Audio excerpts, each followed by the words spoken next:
Hello बच्चों। बच्चों अभी नीट 2022 के लिए लगभग 1 महीना अभी बचा हुआ है और अभी बहुत सारे बच्चे बात करना चाहते हैं और हर बच्चे की पोजीशनिंग उसकी अपनी है, मेरिट्स उसकी अपनी है, डिमेरिट्स उसकी अपनी है। तो बड़ा स्पेसिफिक सी नीड हो रखी होती है हर बच्चे की और एक एक बच्चे तक पहुंचना बहुत मुश्किल है, इसीलिए ये वीडियो बना रहा हूँ। और आप डायनामिकली वीडियो में जो भी बोला जा रहा है वो मोटा मोटा बोला जाता है, एक जनरलाइज्ड बातें की जाती हैं। किसी स्पेसिफिक बच्चे के लिए पूरा पूरा करेक्ट हो ये जरूरी नहीं है, तो डायनामिकली आप उसमें चेंज कर सकते हैं या फिर कौन सी बातें आप पर अप्लाई होती कौन सी नहीं होती, या आप मेंटर से बात कर सकते हैं, टीचर से मिल के आप उसको डायनामिकली उसमें चेंज कर सकते हैं। लगभग 1 महीने के आगे का भी सफर आपको तय करना है और ये 1 महीना बहुत ज्यादा क्रिटिकल होने वाला है, बहुत ही ज्यादा क्रिटिकल। मतलब मानकर चलें कि जैसे वनडे मैच की बात करें तो लास्ट के जैसे 10 ओवर का जो रोल है वही रोल अब इन बचे हुए 30 दिनों का है। तो मतलब शुरुआत की जो प्रिपरेशन है उसकी अपनी अलग इंपॉर्टेंस है, मिडिल की इसकी अपनी अलग प्रिपरेशन है और लास्ट फेज की अपनी अलग प्रिपरेशन है। शुरू में आपने अगर मैच की बात करें तो शुरू में एक एक ओवर में 6 रन बनते हैं और लास्ट में जब आते हैं तो आप सभी जानते हैं कि एक एक बॉल पे 4 और 6 बनता है। तो लास्ट का फेज बहुत ही ज्यादा क्रिटिकल होता है प्रिपरेशन के लिहाज से, या यूं कहें प्रिपरेशन की इस जर्नी में लास्ट फेज ही सब कुछ है। एक एक करके 4-5 पॉइंट्स का ये वीडियो में लेकर आया हूं, एक एक पॉइंट एक्सप्लेन करता हूं मैं आपको। बच्चों लगभग हर बच्चे को आज की डेट में ये मालूम है कि नीट का एग्जाम कब है और नीट के लिए अभी कितने दिन बचे हुए हैं, इनफैक्ट कितने घंटे बचे हुए। तो हमें जाना कहां है ये हर बच्चे को पता है आज की डेट में। अब जरूरत इस बात की है कि आपको यह पता होना चाहिए कि अभी आप कहां खड़े हो। आप कहां खड़े हो से मेरा मतलब है कि आपको मालूम होना चाहिए कि इस समय आपके एवरेज मार्क्स क्या आ रहे हैं, क्योंकि एवरेज मार्क्स अगर आपको पता होंगे तो आगे की स्ट्रेटजी आप उसमें चेंज कर पाओगे। दूसरी चीज, मार्क्स केवल मार्क्स जानने से नहीं काम चलेगा, आपको उसको रिलेट करना पड़ेगा अपनी कैटेगरी से कि आप जनरल स्टूडेंट हैं या कैटेगरी स्टूडेंट हैं। तो फिर ये मार्क्स वाला जो क्राइटेरिया है इसके साथ कोरिलेट करना पड़ेगा आपको। और एक और बहुत बड़ा फैक्टर है कि आप किस स्टेट के हैं। क्या आप ऐसे स्टेट के हैं जहां कट ऑफ बहुत ज्यादा जाती है, जैसे राजस्थान के हैं या दिल्ली के हैं या यूपी के हैं, या फिर आप ऐसे किसी स्टेट से हैं जहां कट ऑफ कम जाती है, जैसे गुजरात हो गया, मध्य प्रदेश हो गया, नॉर्थ ईस्ट के स्टेट्स हो गए, उत्तराखंड हो गया। तो आपको स्टेट, कैटेगरी और एवरेज मार्क्स, ये तीनों चीजें आपको पता होनी चाहिए और उस हिसाब से आप अपनी आगे की प्लानिंग करें। आज कहां खड़े हैं अगर ये बहुत अच्छी तरह से आपको मालूम होगा ना, तो आप अपनी स्पीड डिसाइड कर पाओगे, आप अपनी वेलोसिटी डिसाइड कर पाओगे कि आपको कितने दिन में कितना सिलेबस पूरा करना है, कितना रिवीजन बाकी है। स्पीड डिसाइड हो जाएगी अगर करंट पोजीशन आपको आपकी पता हो जाए। तो शांति से बैठकर आप एनालाइज कर लो कि आपके एवरेज मार्क्स, स्टेट और कैटेगरी तीनों को रिलेट कर लो। उसके बाद अपनी स्पीड आप डिसाइड करो, आगे की मैकेनिज्म, आगे की स्ट्रेटजीज डिसाइड करो। ट्रेजेक्ट्री से मेरा मतलब है कि जो सबसे इंपॉर्टेंट इशू है वो ये है कि हम कहां से शुरू करें और कहां पहुंचना है।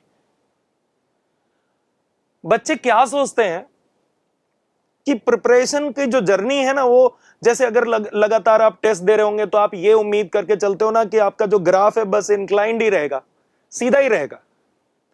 बच्चों ऐसा होता नहीं है, ये ग्राफ कभी स्ट्रेट ऊपर की तरफ जाता नहीं है। अगर आप सोचेंगे कि केवल हमारी जेड वैल्यू बहुत ज्यादा आ जाए, बहुत सीधा सीधा चढ़े, तो ऐसा होता नहीं है। रादर होता क्या है, आप कितनी भी प्रिपरेशन कर लो, इररिस्पेक्टिव ऑफ योर प्रिपरेशन, क्योंकि जो मार्क्स आते हैं ना वो केवल आपकी प्रिपरेशन पर ही डिपेंड नहीं करते, वो पेपर पर भी डिपेंड करते हैं। ऐसा मैं इसलिए बोल रहा हूं क्योंकि अगर मान लो आप फुल सिलेबस टेस्ट दे रहे हो वर्सेस आप यूनिट टेस्ट दे रहे हो, तो यूनिट टेस्ट जब आप दोगे तो बहुत कम चैप्टर्स का टेस्ट होता है। जब बहुत कम चैप्टर्स का टेस्ट होगा तो उसमें जो ऑप्शंस होंगे वो बहुत क्लोज होंगे, और ऑप्शंस जब बहुत क्लोज होंगे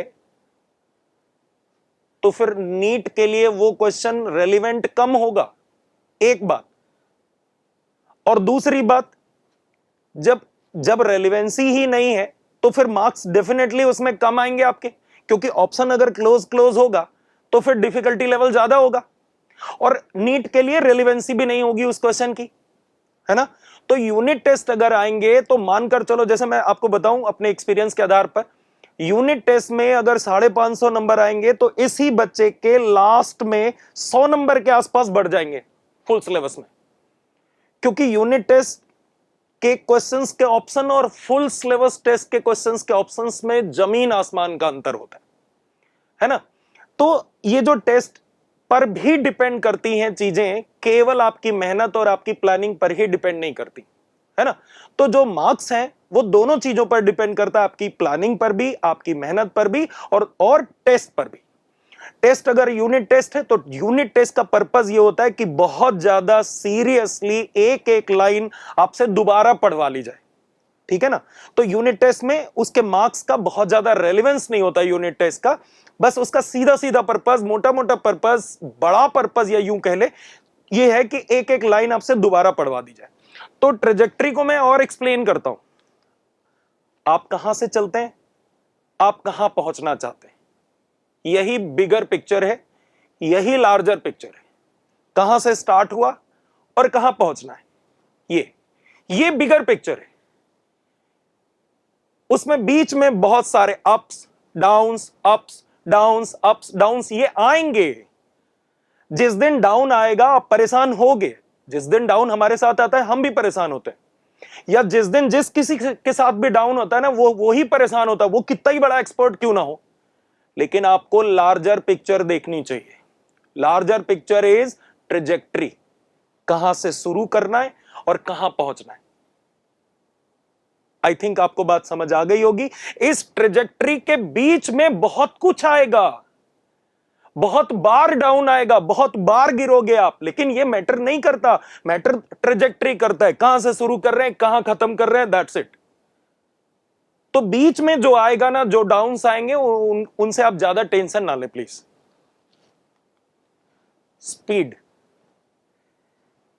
स्पीड बहुत मैटर करती है। मैं इसको ज्यादातर बच्चों से ये कैसे रिलेट करेंगे, बच्चे क्या करते हैं कि कई बार बायो में समय ज्यादा लगा देते हैं, फिर उसके बाद केमिस्ट्री करते हैं, उसमें समय थोड़ा ज्यादा लगाते हैं, और फिजिक्स के लिए टाइम कम बचता है। तो बच्चों, सिलेक्शन के लिए आज की डेट में आपको मालूम है कि कट ऑफ बहुत ज्यादा जा चुका है। किसी भी स्टेट के आज के कट ऑफ 3-4 साल पहले के कट ऑफ से आप कंपेयर करके देख लीजिए, हर स्टेट में कट ऑफ बढ़ा है। अगर हर स्टेट में कट ऑफ ऊपर गया है तो फिर इसका यह मतलब हुआ कि आपको ना सिर्फ बायो में परफेक्शन चाहिए होगा, बल्कि केमिस्ट्री में भी परफेक्शन चाहिए होगा, और फिजिक्स में आपको बहुत अच्छा करना पड़ेगा।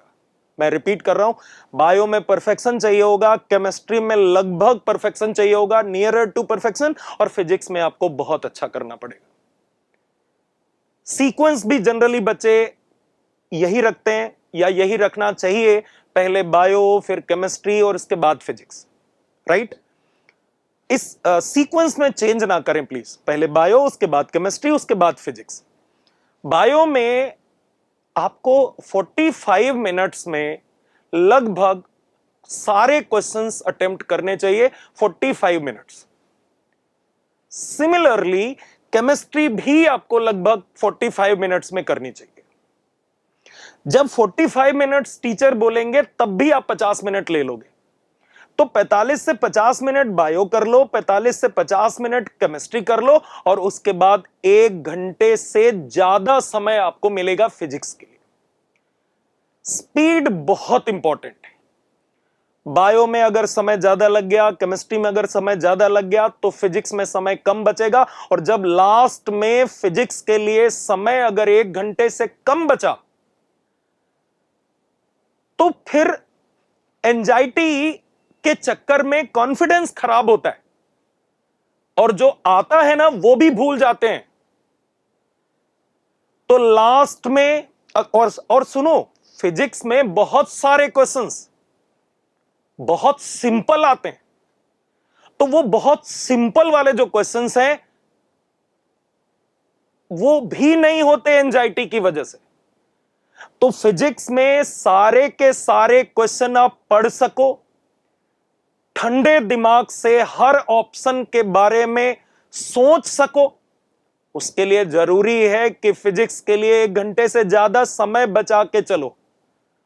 और लास्ट में फिजिक्स के लिए 1 घंटा 10 मिनट, 1 घंटा 15 मिनट, 1 घंटा 20 मिनट बचे, उसके लिए जरूरी होगा कि केमिस्ट्री और बायो में बिल्कुल बढ़िया स्पीड हो। आपकी स्पीड बहुत मैटर करती है। आपको क्या लगता है कि जितनी सीट है ना 80-90 हजार, हमारे देश में केवल उतने ही इंटेलिजेंट बच्चे होते हैं? ऐसा नहीं है। अगर आधे घंटे समय बढ़ा दिया जाए तो आई थिंक उतने ही और बच्चे सेलेक्ट हो सकते हैं। अगर आधा घंटा और बढ़ा दिया जाए तो उससे 2 गुने बच्चे और सेलेक्ट हो सकते हैं। आप मेरी बात समझ रहे हैं ना? टाइम ही इंपॉर्टेंट है। बहुत सारे बच्चे ऐसे हैं जिनका समय कम पड़ जाता है। सोचो 3 घंटे की बजाय 3.5 घंटा मिल जाए, 3.5 की बजाय 4 घंटा मिल जाए, 4.5 घंटे मिल जाए, 5 घंटे मिल जाए, 6 घंटे मिल जाए, और सोचो 12 घंटे मिल जाए, तो आई थिंक सभी बच्चे सारा पेपर कर लेंगे।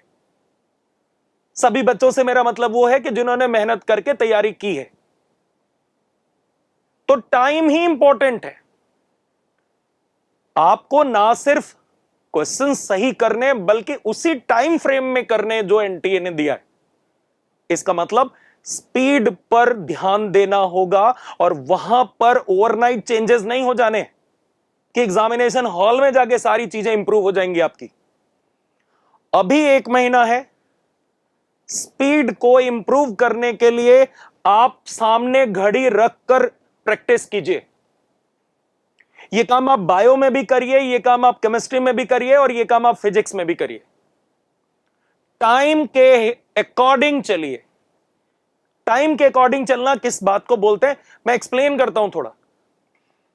फॉर एग्जाम्पल, आपको एक चैप्टर का रिवीजन करना है, principles of inheritance and variation.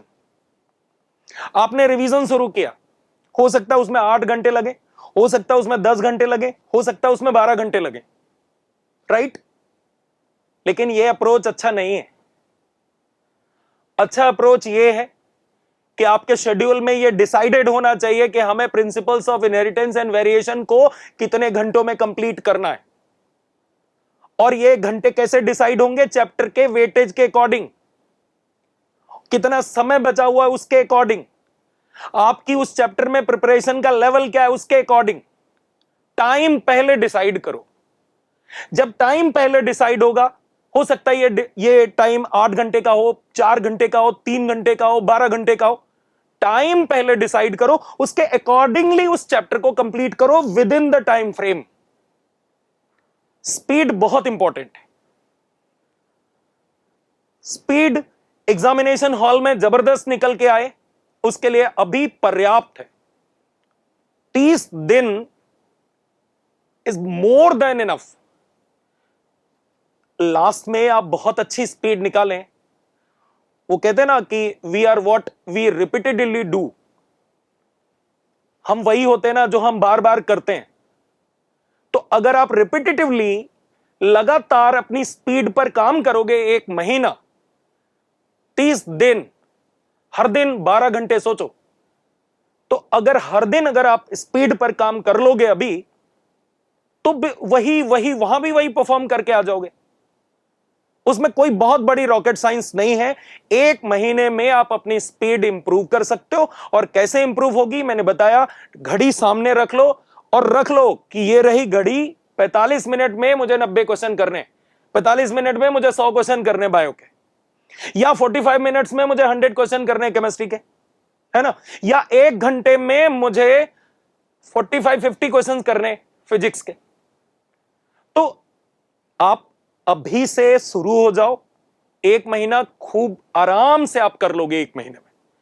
तो स्पीड पे बहुत अच्छा काम आप लास्ट मोमेंट पे नहीं कर पाओगे, प्लीज अभी ये काम शुरू कर दो और आई थिंक बहुत अच्छा कर लोगे आप।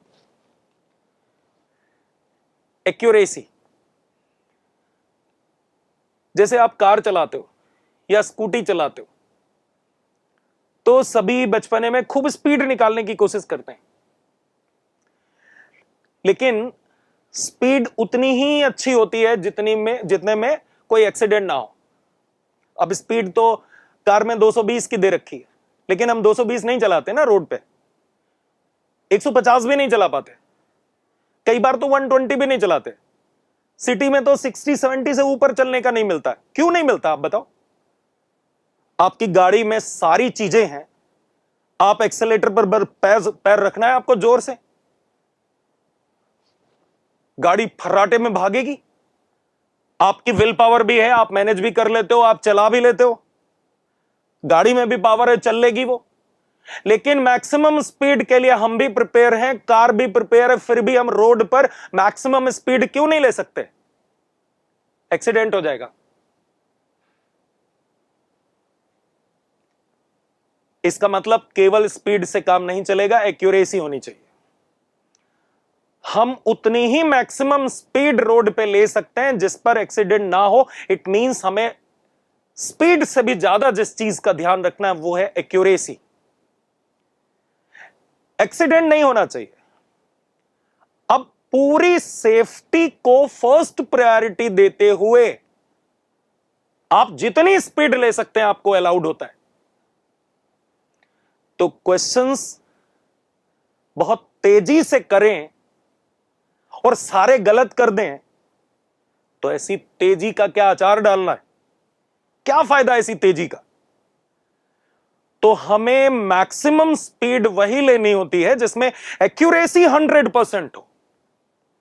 तो प्लीज एक्यूरेसी 100% हो, इस पर काम करें। और एक्यूरेसी 100% कैसे आएगी? वो आपकी प्रिपरेशन से आएगी, बार बार बार बार रिवीजन करने से आएगी। जो क्वेश्चंस आपके गलत हो रहे हैं उन क्वेश्चंस को घर जाकर आपको दोबारा करना पड़ेगा। जैसे जैसे आपका रिवीजन आगे बढ़ेगा, जैसे जैसे आपके वीक एरियाज आइडेंटिफाई होंगे और जैसे जैसे उन वीक एरियाज पर काम करोगे आप, एक्यूरेसी बढ़ेगी। और ऐसा नहीं है कि एक्यूरेसी केवल अभी नीट 22 के लिए बढ़ानी है, आपको जीवन भर इस पर काम करना होता है हम लोगों को कि स्पीड बढ़ानी और एक्यूरेसी बढ़ानी, स्पीड बढ़ानी और एक्यूरेसी बढ़ानी। एक्यूरेसी पर लाइफ लॉन्ग काम करना होगा। और क्वेश्चंस आप देखोगे कि जैसे जैसे आपका रिवीजन होता चला जाएगा, जैसे जैसे आपकी थ्योरी तैयार होती चली जाएगी, जैसे जैसे आपकी एनसीईआरटी तैयार होती चली जाएगी, जैसे जैसे आप टेस्ट दोगे, हर टेस्ट में कुछ क्वेश्चंस आपके गलत होंगे, कुछ छूट रहे होंगे, आप एनालिसिस बना रहे होगे, वो क्वेश्चन लिख रहे होगे जो छूट रहे हैं और जो गलत हो रहे हैं। अगर आप उन छूटे हुए और गलत क्वेश्चंस के एनालिसिस बनाते हैं, अगला टेस्ट देने से पहले उन क्वेश्चंस की थ्योरी दोबारा पढ़ते हैं, दोबारा प्रैक्टिस देते हैं, दोबारा उसी क्वेश्चन से रिलेटेड जो थ्योरी है उसके क्वेश्चंस की प्रैक्टिस अगर आप दोबारा करते हैं तो यकीन मानो धीरे धीरे धीरे धीरे क्वेश्चंस की एक्यूरेसी बढ़ती चली जाती है। यहां पर एक चीज और बहुत इंपॉर्टेंट है जानना, आपके मार्क्स कितने भी क्यों ना आ रहे हो, आप किसी भी कैटेगरी के स्टूडेंट हो और आप किसी भी स्टेट से हो, need of the our is कि बायो आपको परफेक्शन में लानी होगी। और यह बात मैं एक बॉटनी टीचर होने के नाते नहीं कह रहा हूं, यह बात मैं अपने एक्सपीरियंस से कह रहा हूं कि बायो में 100% के लिए सोचना जरूरत भी है और आसान भी है। Irrespective of your position, state and condition, आपको बायो में 100% अटेम्प्ट की कोशिश करनी चाहिए। और बायो में घबराओ मत, बायो में 100% अटेम्प्ट लेने की कोशिश करो। अभी से 100% अटेम्प्ट लो, नेगेटिव की चिंता मत करो बायो में।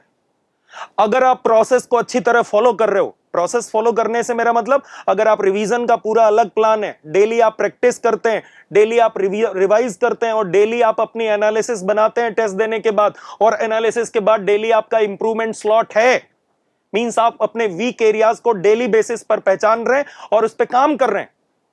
Need not to worry. आज जो क्वेश्चंस आपके बायो में गलत हो रहे हैं, यकीन मानो 1 महीने बाद नहीं होने वो। तो बायो में 100% अटेम्प्ट लगभग हर बच्चे को प्लान करना चाहिए। वो बच्चा आज की डेट में मान लो जनरल कैटेगरी से, मैं वर्स्ट टू वर्स्ट कंडीशन आपको बता रहा हूं, मान लो वो बच्चा जनरल कैटेगरी से है और किसी ऐसे स्टेट से आता है जहां पर कट ऑफ भी बहुत ज्यादा जाता है, राइट, कट ऑफ भी बहुत ज्यादा जाता है, जनरल स्टूडेंट है, तो भी उस बच्चे का मनोबल बहुत ऊंचा उठे, जबरदस्त कॉन्फिडेंस आए, उसमें भी टॉपर वाली बात आए, उसके लिए सबसे जरूरी और सबसे आसान काम यही होगा कि पहले वो बायोलॉजी का मास्टर बने। और बायो में एक बार बायो में 340, 350, 355 आने अगर शुरू हो गए तो ये लगभग कुछ कुछ वही फीलिंग होगी जो 720 वाली होती है। एक सब्जेक्ट में भी अगर आप एक्सपर्ट हो तो एक्सपर्ट वाली बात तो आ गई ना। तो बायो में आपको 100% अटेम्प्ट अभी शुरू करने चाहिए। आप किसी भी पोजीशन पर हो, किसी भी स्टेट से हो, लास्ट तक आते आते बायो में आपके मार्क्स इंप्रूव होते जाएंगे। और नेगेटिव अटेम्प्ट की टेंशन ना लें ज्यादा।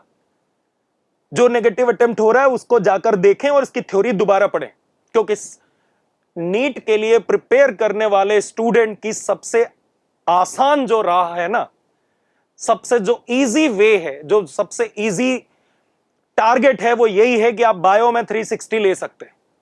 तो आई थिंक ये टारगेट हर बच्चे को बनाना चाहिए कि बायो में तो देखो अभी इसी साल 360 निकालनी है। हर बच्चे को ये टारगेट होना चाहिए कि बायो में तो पूरा करेंगे। तो बायो में पूरा पूरा करने की आदत डालें, नेगेटिव से घबराए ना। एंड सिमिलरली लगभग केमिस्ट्री में भी यही करें। केमिस्ट्री में भी आज की डेट में परफेक्शन ही चाहिए होता है, बस 360 की बात नहीं करते, वो सॉरी पूरी 180 की बात नहीं करते, थोड़ा कम ज्यादा चलेगा, लेकिन केमिस्ट्री में भी लगभग परफेक्शन आज की डेट में चाहिए होता है। तो अगर आप बायो में परफेक्शनिस्ट बनने के करीब हैं तो फिर अगला आपका टारगेट है कि आपको केमिस्ट्री में लगभग परफेक्शनिस्ट बनना होगा। एक्यूरेसी, तो बायो और केमिस्ट्री, या यूं कहें कि जो थ्योरेटिकल पार्ट है जिसमें याद करने वाला कंटेंट ज्यादा है, जैसे जैसे आप आगे बढ़ोगे आपके नेगेटिव अटेम्प्ट कम होते चले जाएंगे, राइट। और फिजिक्स और फिजिकल केमिस्ट्री आप जानते हैं ये कॉन्सेप्चुअल है, फॉर्मूले आपको याद होना चाहिए। तो जैसे जैसे आप, मुझे पूरी उम्मीद है कि जैसे जैसे 1 महीने में आपका ये प्रोसेस आगे बढ़ेगा, दिन आगे बढ़ेंगे और आप पूरा सही से पूरे प्रोसेस को जुडिशियसली अगर आप फॉलो करते हैं, पूरे दिल से खूब मेहनत करते हैं आप, तो मानकर चलो आपकी एक्यूरेसी भी बढ़ती चली जाएगी। तब तक जब तक आपकी एक्यूरेसी बहुत अच्छी नहीं है तब तक आप एनालिटिकल सब्जेक्ट्स में, analytical means physics and physical chemistry में अटेम्प्ट कम लो, लेकिन बायो में, इनऑर्गेनिक में और ऑर्गेनिक में, इसमें आप फुल अटेम्प्ट लो। और अगर फुल अटेम्प्ट लेने की पोजीशन में नहीं हो तो पोजीशन में आओ, क्योंकि अभी 1 महीना है, पोजीशन में आया जा सकता है फुल अटेम्प्ट वाली। अभी 1 महीने में ये काम हो सकता है। हां, अटेम्प्ट में ध्यान देने की जरूरत कहां है? एनालिटिकल सब्जेक्ट्स में। एनालिटिकल मींस फिजिक्स और फिजिकल केमिस्ट्री। तो उसमें अभी आप अटेम्प्ट कम लो, जैसे जैसे आपका रिवीजन आगे बढ़ता जाए, आपकी प्रिपरेशन का लेवल बढ़ता जाए, आप अटेम्प्ट बढ़ाते चले जाना, तो एक ओवरऑल आपकी एक्यूरेसी बढ़ती चली जाएगी। ये मेरा आज का लास्ट पॉइंट है। ये सारी चीजें आप बखूबी कर सकते हो और यकीन मानो लगभग इन 20 सालों में बहुत सारे बच्चे मिले हैं, उन सभी की प्रिपरेशन जर्नी का विटनेस रहा हूं। आखिरी के 1 महीने में आकर बहुत सारे बच्चे, या यूं कहें ज्यादातर बच्चों को कई बार तो होता है ना, खुद पे ही डाउट होने लग जाता है कि क्या कर रहा हूं मैं, ये नंबर तो बढ़ ही नहीं रहे। तो ये जो नंबर नहीं बढ़ रहे ना, ये कोई किसी एक बच्चे की प्रॉब्लम नहीं होती, ये ज्यादातर बच्चों की प्रॉब्लम होती है। लास्ट ईयर का एक केस मुझे याद आता है, अंजलि सिंह का। 346 के आसपास उसके नंबर आ रहे थे 1-1.5 महीने पहले, लेकिन पूरी लगन से, पूरी मेहनत से वो प्रोसेस को फॉलो करती रही और एंड ऑफ द डे पता चला उसके नंबर आए 646 के आसपास और एएफएमसी मिला उसको। और उन बच्चों के एग्जाम्पल कोट नहीं किए जा सकते हैं ना, जिन्होंने अचीव नहीं किया या कहीं ना कहीं कुछ गड़बड़ किया। हमेशा उन्हीं के एग्जाम्पल कोट किए जाते हैं जो अचीव कर लेते हैं और जिनकी प्रिपरेशन बहुत ठीक होती है, मतलब जो प्रोसेस को ठीक से फॉलो करते हैं। तो अगर आप प्रोसेस को ठीक से फॉलो कर रहे हो तो यकीन मानो आपकी बेस्ट प्रिपरेशन तभी आएगी जब आप पूरा टाइम कंज्यूम कर लोगे। अभी 1 महीने का टाइम बचा हुआ है और ये महीने में काउंट नहीं होता, आखिरी के ओवर एक एक बॉल में काउंट होते हैं। आपने देखा होगा, स्ट्राइक रेट देखी होगी, लास्ट में बॉल के हिसाब से चलती है स्ट्राइक रेट। तो 1 महीने में चीजें बहुत तेजी से इंप्रूव होती हैं और बहुत तेजी से इंप्रूव होने के लिए यह जरूरी है कि सिलेबस पूरा बहुत अच्छा रिवाइज हो जाए।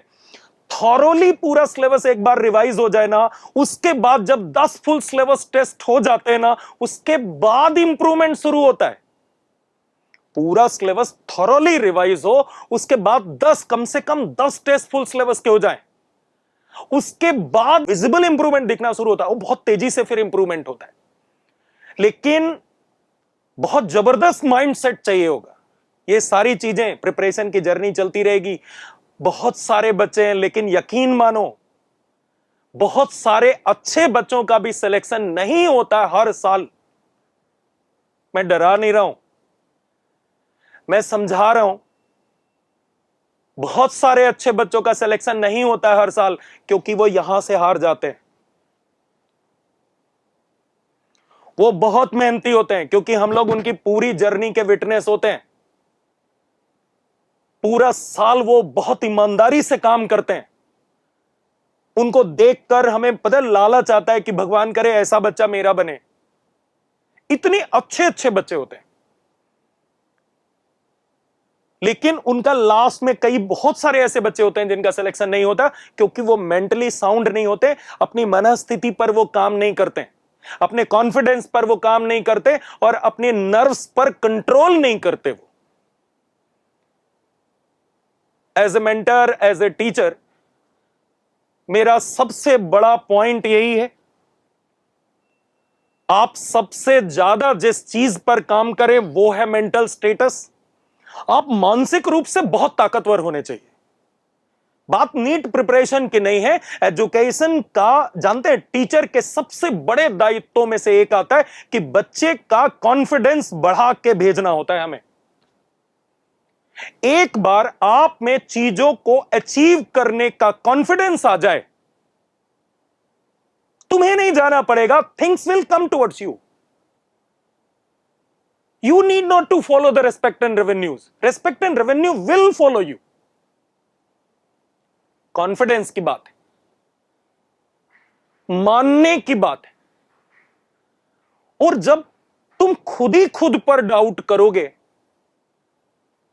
तो वो चीज अचीव नहीं होगी। खुद पे कभी डाउट नहीं करते, क्योंकि खुद पे अगर आप डाउट करोगे तो फिर तो काम नहीं होना। यकीन मानो वो काम नहीं कर सकते आप, अगर आप खुद पे डाउट करेंगे। कॉन्फिडेंट रहना होता है। और जो चीजें आप अचीव नहीं कर सकते ना, उनके लिए भी मान के चलो, अपने दिमाग को प्रिपेयर करो कि हम कर लेंगे, प्लानिंग करेंगे, सीख लेंगे, लेकिन कर लेंगे। डाउट नहीं करते कभी, नर्व्स को पूरा कंट्रोल में रखते हैं। आपने इकोलॉजी में पढ़ा होगा कि प्लस और माइनस का जो रिलेशनशिप है उसको पॉजिटिव नहीं नेगेटिव बोलते हैं।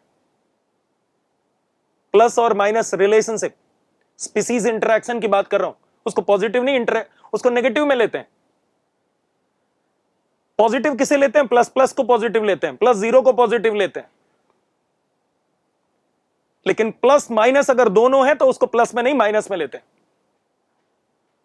एक भी नेगेटिव थॉट आपकी टोटल पॉजिटिविटी पे भारी पड़ता है। और इस इन्वायरमेंट में चारों तरफ एनर्जी ही एनर्जी है, इंफॉर्मेशन ही इंफॉर्मेशन है, जानकारियां हैं, चारों तरफ जानकारियां भरी पड़ी हैं आपके। रायचंद घूम रहे हैं चारों तरफ, बिना मांगी राय दे रहे हैं। 10 बातें पॉजिटिव बोलते हैं, 1500 बातें नेगेटिव बोलते हैं। आपको केवल और केवल पॉजिटिव बातें सुननी है, केवल और केवल पॉजिटिव प्लान करना है खुद के लिए। हाइपोथेसिस में भी जैसे ही एक शब्द भी, एक वाक्य भी अगर आपका दिमाग नेगेटिव हाइपोथेसाइज करता है, इमीडिएटली आप अपने ब्रेन को बोलो, प्लीज स्टॉप इट, रुक जाइए, मुझे तुम्हारे हिसाब से नहीं चलना, मेरे हिसाब से ब्रेन ने चलना है। आप अपने ब्रेन को पूरी तरह कंट्रोल करो, एक एक नर्व्स पर आपका कंट्रोल होना चाहिए। डाउट नहीं करना है, डाउट से चीजें खराब हो जाती, खत्म हो जाती। मैं आपको एग्जांपल बता रहा हूं। रामायण का वाकया है, जब सीता जी की खोज होनी थी तो 3 लोगों को चुना गया था जो सबसे ज्यादा कैपेबल थे, हनुमान जी, सुग्रीव और अंगद। तीनों को चुना गया था कि सीता माता की खोज कौन करेगा। जामवंत जी ने इन तीनों लोगों से पूछा कि समुद्र के उस पार सीता माता हैं, यह कंफर्म है, कौन जाके खोज करके आ जाएगा। तो अंगद और सुग्रीव इन दोनों लोगों ने बोला कि यह काम बहुत आसानी से कर सकते हैं हम लोग, लेकिन अगर कोई भी गलती हुई तो फिर क्या होगा, कैसे करेंगे? कहीं हमारी वजह से चीजें ना खराब हो जाएं, फिर हम लौट कर रामचंद्र जी को क्या बोलेंगे? कर तो हम सकते हैं, हमारी कैपेबिलिटी है, मैं कर सकता हूं। यही बात अंगद ने भी बोली और यही सुग्रीव ने।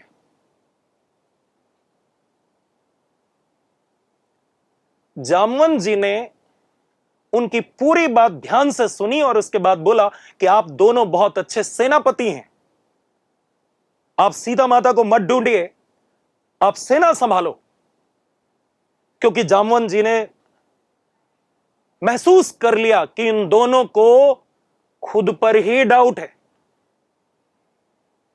कि अगर मैं नहीं कर पाया तो क्या होगा। वो दोनों बहुत शक्तिशाली थे, लेकिन खुद पर डाउट करने वाली एक लाइन बोलने के चक्कर में वो इतिहास बनते बनते रह गए। जामवंत जी ने बोला, बहुत अच्छे सेनापति हैं, आप सेना संभालिए।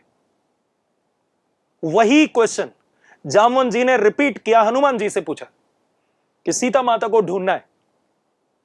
हनुमान जी ने बोला, एक छलांग में पूरा समुद्र नांग सकता हूं मैं, एक छलांग में।